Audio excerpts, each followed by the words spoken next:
Hey guys, no, I've been quiet over the last couple of weeks, but here's just a quick update into what has been going on.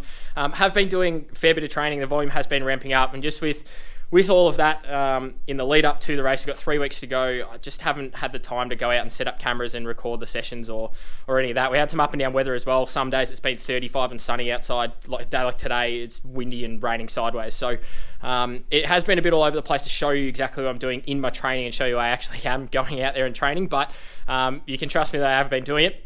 But what I wanted to take you into today is just a bit on recovery over the last couple of weeks and how I'm pulling up after these bigger sessions. Just jumped off the bike and did a 1x5, 5x1. So 5 minutes essentially at FTP or just above, followed by a 2.5 minute easy spinning recovery, and then 5 1-minute efforts at VO2 max. So really 290, 300 watts for me, followed by 30-second very easy or passive recovery, 3 minutes rest, and then repeating the whole thing again.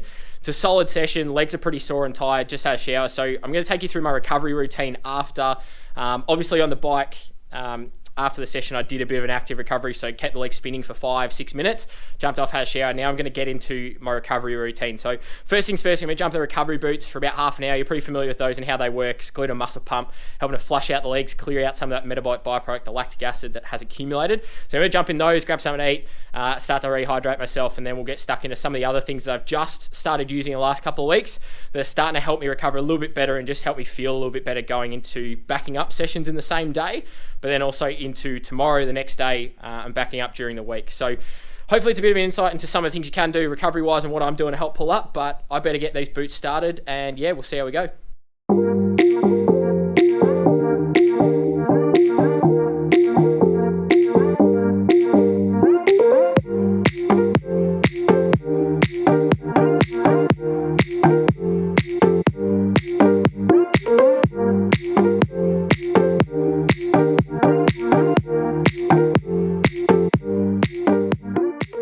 So I just jumped out of the boots after half an hour, legs feeling a little bit better. The downside of the boots though is they're only just flushing things out, so getting a bit of blood flow up and out of the body, which is good to do immediately after doing a session. So getting some of that fatigue out of the legs nice and early is going to help the long-term aspect.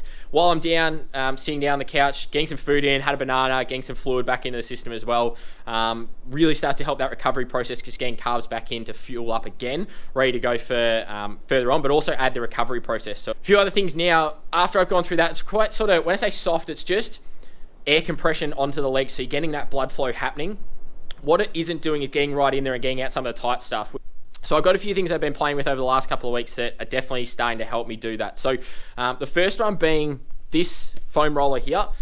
You can use a normal foam roller. I have used a normal foam roller and progressively worked up to firmer and firmer and firmer rollers over the years as I get more and more used to it, so they get a little bit deeper in.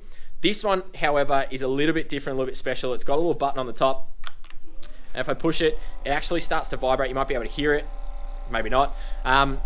It actually starts to vibrate, and if I push the button, there's a couple of different mode settings until it turns off.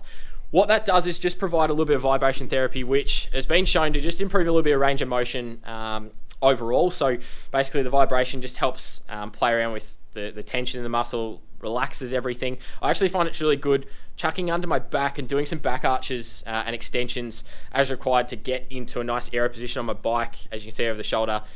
Ken from Adaptive HP is getting me to do those prior to going on the bike, so that's really good.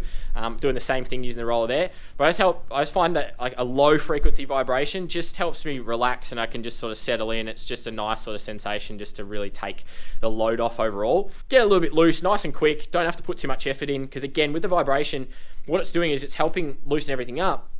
But what it's taking off is the strain of you having to lift your body weight up over the roller, which I know is something that a lot of people sort of struggle with or find a little bit difficult when using a foam roller. So lazy foam rolling, I guess you can call it, but it's pretty effective so far, and it's actually helped me relax a little bit. So that's the first one. Get through some of the lighter tissue work, sort of superficial type stuff on the outside, and then I start getting into the deep stuff, and that's where this thing comes in. I bit the bullet and got the massage gun. This is the Iron Edge one, so it looks a little bit different to some of the ones you might have seen on social media, but essentially it's like a cordless drill.